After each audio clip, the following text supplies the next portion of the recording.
오늘 말씀의 제목을 한번 따라 하시겠습니까? 약속하신 성령을 부어주셨느니라. 약속하신 성령을 부어주셨느니라는. 첫째 날 말씀의 제목을 기억하십니까? 예수가 그리스도이심을 누가 증거하시더라? 하나님이 증거하시더라는 것입니다. 뻔한 이야기 같기도 하지만 성경은 베드로의 설교를 통하여서 예수가 그리스도이심을 누가 증언하시는가? 하나님이 증언하시더라는 것입니다. 무엇을 통해서? 부활을 통해서. 이 성령 대망에 있기 전에 백그라운드에 우리의 의식 속에 있을 것은 부활입니다. 한번 따라하세요. 부활. 예수 그리스도의 부활이 인류 역사를 뒤집어 놓지 않습니까? 어떤 존재가, 누가 이 사망을 깨뜨리고 부활하십니까? 아마 인류 자체는 예수 그리스도의 이전과 예수 그리스도의 이후로 달라질 것인데, 예수 그리스도의 부활 이전과 부활 이후로 달라질 것입니다. 예수 그리스도 이전에 죽은 자가 살아나는 일은 없었습니다. 아니, 인식도 없었고 생각도 없고 감히 상상도 안 됐고 누구도 그런 말을 해본 적이 없습니다. 본 적도 없고 들은 적도 없습니다. 아니, 꿈도 꾸지 못합니다. 부활을 누가 꿈을 꾼단 말입니까? 그러나 예수 그리스도의 십자가, 죽음, 그리고 부활 이후에 부활이라는 단어를 기억해내기 시작하는 건 죽은 자가 살아나는구나, 죽은 자도 살아날 수가 있는구나, 망한 자도 다시 일어설 수가 있는 거구나, 실패한 자도 다시 성공할 수가 있는 거구나. 믿으십니까? 버려진 자가 다시 회복될 수가 있는 거구나. 죽은 자가 다시 살아나는 건 예수 그리스도의 부활을 통하여, 그래서 그가 그리스도다. 하나님께서 그를 사망 가운데 건져내시고 그를 그리스도가 되게 하신 것을 증언하신다는. 예수가 그리스도인 것을 어떻게 하느냐고요? 그만이 사망에서 부활하셨기 때문입니다. 믿으십니까? 두 번째 제목이 뭘까요? 베드로의 고백을 통해서 우리가 부활의 증인이다, 내가 부활의 증인이다라고 말했습니다. 그의 근거는 뭘까요? 하나님께서 예수 그리스도를 사망에 메어둘 수가 없었다. 그는 사망에 메어질 존재가 아니었던. 이 성령대망이 할 때마다요, 하나님께서 엄청난 인사이트가 있어요. 예수가 부활할 수밖에 없었던 이유, 그는 사망에 메어 있을 수가 없었기 때문입니다. 어떻게 들리십니까? 예수님은 존재 자체가 사망에 매여 있을 수 없는 존재라는, 당연한 이야기 같지만 이건 굉장히 중요한 겁니다. 사망에 매여서 끝나는 존재가 있는가 하면 사망에 매여 있을 수 없는 존재가 있습니다. 왜냐하면 예수는 생명의 근원인데 생명의 근원을 사망이 어떻게 붙잡아 줍니까? 예수는 생명의 창조주인데 생명을 가둬놓는 사망이 어떻게 예수를 사망에 가둬둔단 말입니까? 예수는 부활하실 수밖에 없는 거죠. 이 이야기는 우리가 예수를 믿으면 하나님의 자녀가 되는 권세를 얻어지는데, 그 권세는 뭐냐면 사망이 우리를 가둬둘 수가 없는 거예요. 한번 따라 하실까요? 사망이 우리를 가둬둘 수 없습니다. 때문에 우리도 예수님과 같이 뭐하는 존재가 됩니까? 부활의 존재가 되는 것입니다. 예수의 부활의 생명을 얻는 것이죠. 이 인식이 굉장히 중요해요. 예수 믿고 구원받은 성도에게 가장 강력한 증거는 뭐냐? 부활의 생명을 얻는 것입니다. 이게 있어야 뭐 하게 되냐면 부활을 증거하는 증인이 되어지는 것입니다. 예수 믿는 성도의 궁극적인 목적이 뭐라고요? 사명이 뭐라고요? 정체성이 뭐라고요? 가치가 뭐라고요? 부활의 증인되는 것입니다. 한번 따라하세요. 부활의 증인이 되라는. 아니, 성령을 받으면 부활의 증인이 되어지게 되도록 되어 있다는 거예요. 예수 믿으면 천국 가도록 되어졌고 예수 믿으면 구원받도록 되어진 것처럼 하나님의 성령을 받으면 우리는 존재적으로 부활의 증인이 되어지게 되어 있는 것입니다. 오늘 그 성령을 오늘 베드로의 설교 이수를 통하여서 우리에게 어떻게 오신 것이냐? 약속하신 성령을 우리에게 부어 주셨다라는 말씀을 선포하고 있습니다. 우리는 첫 번째로 부활은 하나님께서 예수를 높이는 증거가 된다라고 말씀하고 있습니다. 저는 이번에 성령대망에 오신 저 성령 강림, 그리고 나서 성령 받은 베드로의 일을 통하여 말씀이 증거되는 가운데 내용을 가만히 살펴봤더니 거의 부활의 이야기를 하고 있습니다. 오신 저 성령 강림에 그 약속의 성령을 부어주셨느니라. 그런데 성령을 부어준 이유가 뭘까? 그 전에 부활이 있었습니다. 부활의 증인이 되고 부활의 복음을 전하는 자가 되고 부활을 믿는 자가 되고 그 부활의 권세를 전파하는 자가 되기 위해서 반드시 우리에게 뭐가 필요하냐? 성령의 세례가 필요한 것입니다. 성령의 부어주심이 필요한 것입니다. 여러분, 성령 세례 왜 받으시려고 하는가요? 성령 충만을 왜 받으시려고 하는 건가요? 성령 대망회를 왜, 목적이 뭘까요? 정확하게 뒤집어 말하면 예수님의 부활의 증인이 되고자 하는 열망이 있어야 돼요. 한번 따라 하실까요? 주님, 나는 예수님의 부활을 증거하는 증인이 되기를 원합니다. 증인이 되기를 원합니다. 목적이 정확해야 돼요. 그 다음에 성령의 세례를 구하셔야 돼요. 성령 세례의 목적은 다른 데 있지 않습니다. 자랑하라고 성령 세례 있는 거 아닙니다. 어디 가서 내가 능력 있다고 자랑하려고 하는 게 아닙니다. 나도 방언할 수 있다, 나고 어디 가서 표적을 나타내려고 하는 거 아닙니다. 성령 세례의 목적은 어디를 갖다 놓아도 예수의 부활을, 그가 부활하셨다 담대하게 증거할 수 있는 증인이 되게 하는 것입니다. 그 부활을 통해서 하나님은 예수를 그리스도가 되게 하셨고, 그 부활을 통해서 그의 부활을 봐라, 그는 사망에 갇혀 있을 자가 아니다, 못 가둔다. 부활신앙을 가진 저와 여러분도 사망에 가둘 수가 없는 것입니다. 저주가 가둘 수가 없고, 질병이 가둘 수가 없고, 사망이 가둘 수가 없고, 죄가 가둘 수가 없는 것입니다. 연약함이 가둘 수 없는 것입니다. 그래서 오늘 성경의 부활은 하나님께서 그리스도를, 예수가 그리스도라고 증거하는 걸 넘어서 그리스도를 높이는 증거가 된다라고 말하고 있습니다. 성령 충만의 또 하나의 동전의 뒷면은 뭐냐? 부활의 증인이라는 것을 인식하고 있어야 됩니다. 내가 왜 성령 충만을 구하나? 왜 성령을 인정하냐고 모셔드리나? 나를 통하여 부활이 증거되게 하여 주시옵소서. 오늘 사도행 2장 31절을 보겠습니다. 31절 보니까 다윗이 시편에서 예언을 한 것 있죠. 메시아의 탄생을 예언하고, 메시아의 죽음을 예언하고, 메시아의 부활을 예언하는. 자, 미리 보았다는 얘기는 천년 전에, 예수 그리스도 탄생 천년 이전에 다윗은 하나님 신호 환상 가운데에 예수의 부활을 보았습니다. 미리 본 거로 그리스도의 부활을 예언을 합니다. 부활을 말했습니다. 그리고 그 다음 절에 보면 그가 음부에 버림이 되지 않았다. 이건 다윗의 입술입니다. 시편에 기록된 것입니다. 그가 음부에 버림이 되지 않고 그의 육신이 썩음을 당하지 아니하시리라 하더니, 그리고 그 다음 절 30절을 보면 이 예수를 누가 살리신지라. 하나님. 여러분 기억하십시오. 예수가 그리스도에게 하신 것이 하나님이라고 말했습니다. 부활을 통해서. 그 부활을 하게 하시는 분은 누굴까? 하나님이라고 말씀하셨습니다. 하나님께서 예수를 살리셨다. 왜? 똑같은 얘기예요. 사망에 가둘 수가 없었기 때문이며 그가 부활의 생명의 본체가 됐습니다. 여기까지가 하나님의 사역이라고 하면 크리스찬은 뭐 하는 거냐? 우리가 다 이 일에 뭐다? 증인이라는 거예요. 예수님께서 베드로를 찾아가셨습니다. 내 양을 먹이고 내 양을 치고 내 양을 먹이라고 피투성이로 부인하고 배반으로 도망쳤던 비겁한 베드로, 그를 찾아가셨습니다. 양떼를 맡기셨습니다. 오순절날 마가다락방에 성령세를 받게 하셨습니다. 그리고 그에게 새로운 모습을 보여줍니다. 뭘 하셨을까? 부활을 증언하는 것입니다. 예수의 십자가 앞에서 도망을 치고 자기가 죽을까 봐 두려워했던 그 베드로, 자기의 죽음 앞에 무서워 떨던 그 베드로가 성령세를 받고 나니까 죽음을 두려워하지 아니하고 오히려 그 사망을 깨뜨리신 예수의 부활을 담대하게 증거할 수 있는, 혹시 상황을 아신다고 하면 이 상황은 베드로의 설교를 들으려고 온 사람들이 아닙니다. 예수의 제자라고 하면은 돌을 쳐서 죽이려고 하는, 맞아 죽을 수 있는 상황이었습니다. 그런데 이 베드로는 담대하게, 그 전에 도망을 쳤었죠. 성령세를 받기 전에 도망을 쳤어요. 그러나 성령세를 받고 나니까 더 이상 죽음을 두려워하지 않아요. 담대하게 그들을 향하여서 외치는 겁니다.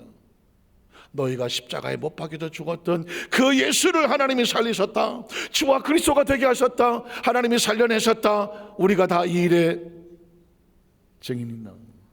증인은 뭐라고요? 이 말이 사실이 아니면 내 목숨을 걸겠소.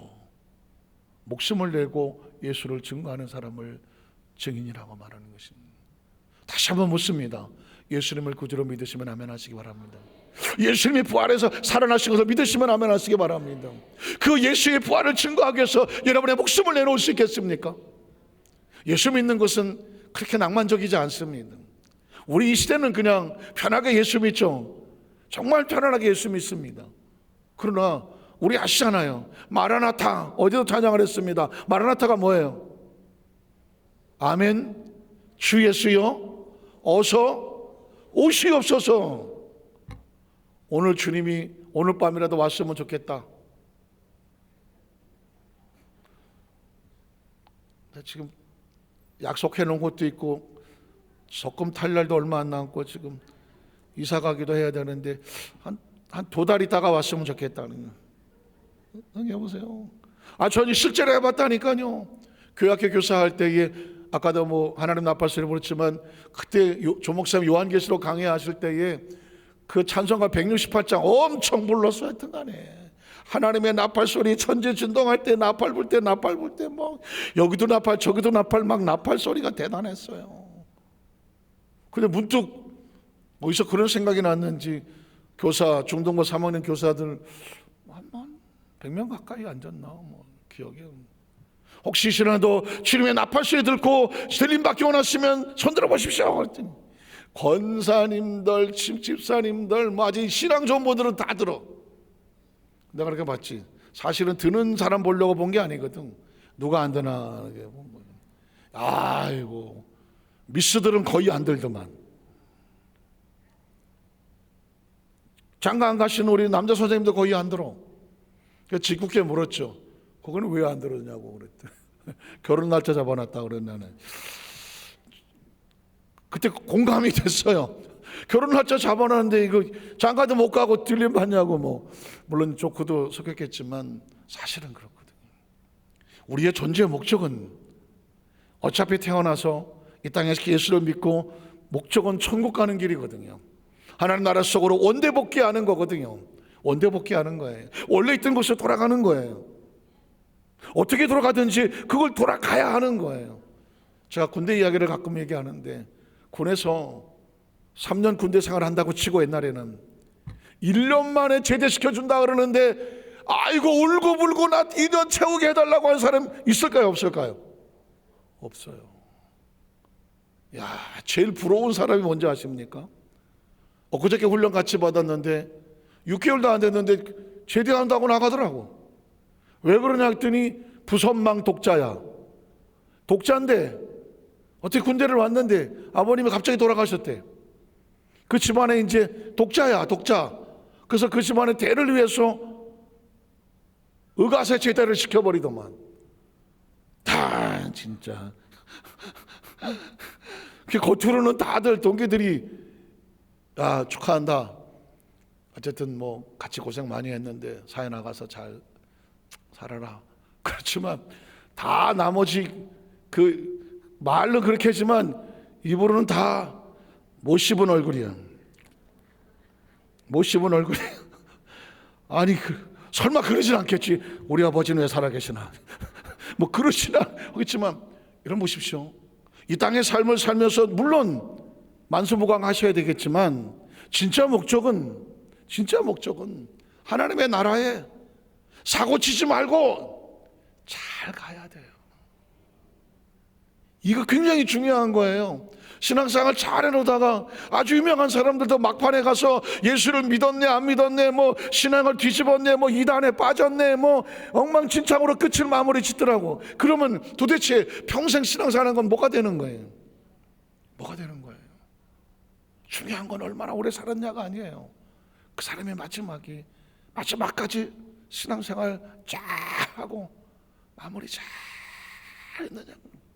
이게 중요한 거예요. 기억하셔야 돼요. 이걸 위해서 우리의 사명은 뭐냐? 증인인 거예요. 증인을 위해서 우리가 만약에 기도하신다면, 혹시 사업을 하셔서 돈을 버셔야 된다면, 아니면 어떤 사회 포지션이 필요하시다면, 우리의 자녀들이 어떤 위치에 올라가기를 원한다고 하면 목적은 하나예요. 증인에다 목적을 두십시오. 하나님, 증인의 사명을 위해서 물건이 필요합니다. 증인의 사명을 위해서 지혜가 필요합니다. 증인의 사명을 위해서 건강이 필요합니다. 증인의 사명을 위해서 생명을 살려주십시오. 그에게 지혜를 주시고 명철을 주십시오. 목적이 증인이라고 한다면 하나님이 마다할 이유는 하나도 없습니다. 마다할 이유는 하나도 없습니다. 그래서 오늘 성경 속에서 하나님께서 예수를 높이시는 증거가 됐다라고 말씀하고 있습니다. 그리고 이 사명을 위해서 성령 받은 교회와 크리스천들의 사명은 이 고백이 우리의 고백이고 나의 고백이어야 돼요. 나의 고백이. 사실 오늘 이 단어, 이런 말씀은 뭐냐면 혹시 아십니까? 이 하나님의 말씀에도 이렇게 레벨이 있어야 돼. 레벨이 있어야 돼. 그 레벨은 뭐냐? 예를 들어서 예수 믿고 구원받자는 복음적인 설교를 하는 거지. 이거는 안 믿는 사람들을 향하여 예수 믿고 구원받아야 될 이유를 말할 때 복음적인 설교를 하겠죠. 그런데 그 다음 단계는 뭐예요? 예수 믿고 구원받았어. 그럼 어떻게 됩니까? 성장하며 성숙하는 그런 메시지가 필요하겠죠. 그리고 왜 신앙사 연단이 다가오고 훈련이 다가오는지 이해낼 수 있는 그 교리적인 하나님의 뜻을 알 수 있는 깊이 들어가는 설교가 필요하겠죠. 그리고 마지막 단계에 이 정도까지 성숙했다고 하면 우리의 궁극적인 목적은 뭘까? 그럼 내가 무엇을 했으면 좋겠습니까? 철이 들은 성도들에게 이제 내가 이만큼 컸으니 나에게 뭘 맡겨주십시오. 내가 뭘 해야 됩니까? 라고 영적인 철이 들은 성도들에게 우리에게 필요한 것은 사명이다. 사명이다.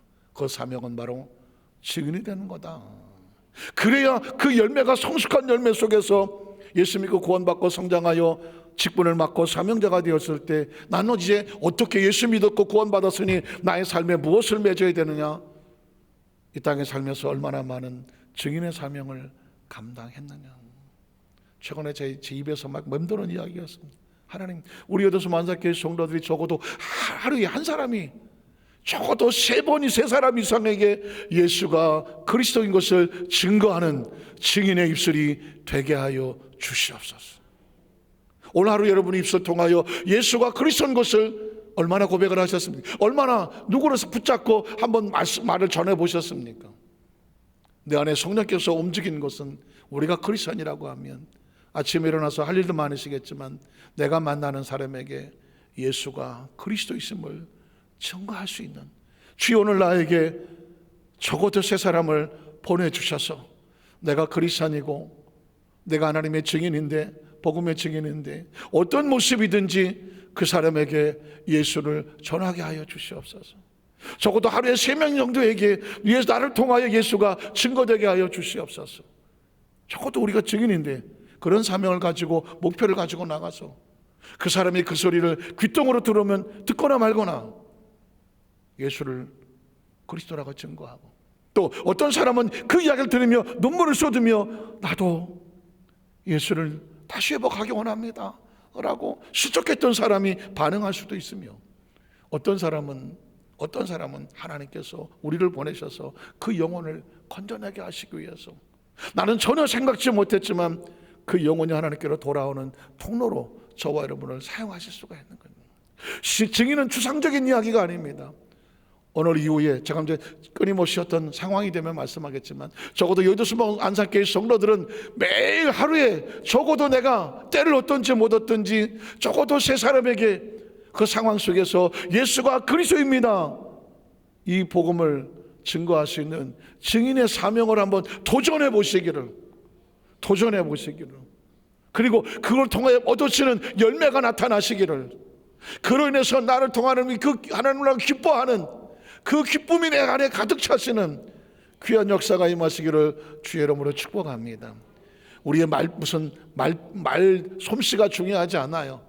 내가 나 같은 사람이 예수 믿으라고 한다고 해서 그 사람 예수 믿을까 걱정하고 염려할 이유가 하나도 없어요. 그냥 그 상황 속에 하나님의 감동을 주시거든 예수가 그리스도입니다 라는 복음을 지혜롭게 증거하면 역사는 하나님이 하시는 겁니다. 제가 아주 오래전에 신학생 때 그때 남산에 전도를 다녔습니다. 남산에 전도를 갔어요. 그러면 옛날 전도는 좀 약간 좀 무식하지 않습니까? 쌍팔년도 전도식이잖아요. 남산에 그 놀이공원 같은 데 쭉 서서 기타 치고 탬보린 치고 뭐 박수 치면서 순복음 그냥 사랑하는 거예요. 뭐 편찮는 주님의. 나는 그때 새파랗게 어려갖고 내가 보기엔 답답하다. 열심히 있는 뭐 신학생들도 있고 뭐 보아니까 교회에서 뭐 집사님이고 안수 집사님이고 다 그래 뭐 얼마나 열심히 하는지 몰라 막 거품을 물고 막 아니 나는 이해를 못 하겠어요. 아니 남산에 그 식물원에 그 거기 놀러 나와서 벤치에 앉아 있는 그 마베 그쪽도 많은데 아니 거기서 아니 뭘 그 변찬한 주님이 이런 찬송을 왜 부르는 거야 도대체? 응? 나의 죄를 씻으라. 그 나는 전도는 따라갔는데 못마땅하기가 짝이 없어. 이런 거 말고 좀 어떻게 좀 저 사람들이 들을 만한 찬송을 근데 내가 나이도 딸리고 짬밥도 딸려갖고 그냥 곁에서 나도 그냥 그러다가 내가 눈물을 흘렸어. 제가 볼 땐 아무도 안 들을 것 같아. 나 같아도 안 들어. 난 안 들어. 저 사람들 뭐야? 그랬을 것 같아요. 와, 지금도 잊어버리지 않나요? 그 벤치에 뭐 남녀가 앉아 있고 나 가족들이 앉아 있는데 그렇게 찬송을 부르는데 진짜 무식하게 부르는데 발로 박자를 맞추시는 분이 있더라고. 겉으로 표현 안 하는데 어떤 사람은 저쪽에서 이렇게 보니까 조그맣게 따라 부르는 사람도 있더라고. 전 충격이었습니다. 따라 부르는 사람도 있고 발박을 이렇게 맞추면서 박자를 맞춘 사람, 안 듣는 척하고 앉아 있는데 그걸 듣고 앉아 있더라고요. 난 내가 보기엔 신기하더라고. 도대체 이 무식한 찬양이 아니 예수 믿으라고 막 그냥 소리 질러대고 막 변찮으리 알게 뭐야 뭐 나의 죄를 이 길거리 교회도 아니고 그 남산에 그 놀러 온 사람들 앞에서 막 갖다 대는 이런 방법으로 예수 난 아유 나는 안 믿을 것 같아. 나는 그건 나의 무지였어요. 찬송이 그 사람에게 어떻게 역사할지는 하나님이 아시는. 끝나고 나서 아주 용감하신 그 신학생 선배가 오늘 이 시간에 예수 믿기로 작정하신 분 있으면 앞으로 좀 나오시라고 막. 나는 속으로 하나도 안 나온다 했습니다. 두세 사람이 나오더라고요. 사실은 신앙생활 하다가 실족을 하고 교회 나가려고 하더라도 면목도 없고 그렇다고 해서 뭐 어디야 아는 교회 나가려도 용기도 안 생기고 한번 나오니까 들어가기도 어렵고 그런 분들을 위해서 그 찬송이 들어가고 나도 하나님의 용서받을 수 있을까요? 그냥 신나서 이게 웬일이야 막 기도를 하고 막 거기서 하고 주소를 적어서 가까운 교회 전도를 하고 그때 제가 이 전도는 사람이 하는 게 아니야. 전도는 어떤 인간의 어떤 무슨 세련된 어휘와 어떤 그 구사력으로 하는 게 아니더라고 보니까는 하나님께서 이렇게도 그물을 던지고 저렇게도 그물을 던지지만 그 건져질 영혼을 위해서 하나님께서 그 시간에 우리를 사용하셔서 건져내면 되는 거예요. 그럼 보십시오.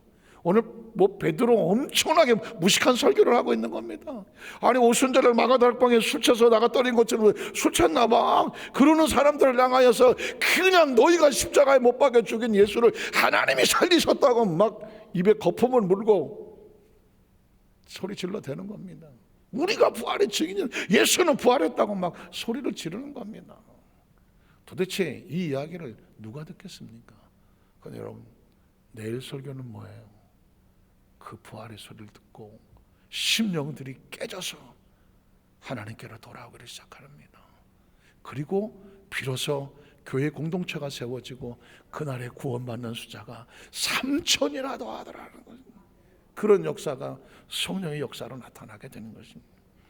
오늘 마지막으로 한번 살펴보는 것은 이 약속의 성령을 하나님께서 받아서 부활의 주님이 부어주셨다라고 말씀합니다. 이 성령을 그냥 성령이라고 말하지 않냐고. 무슨 성령?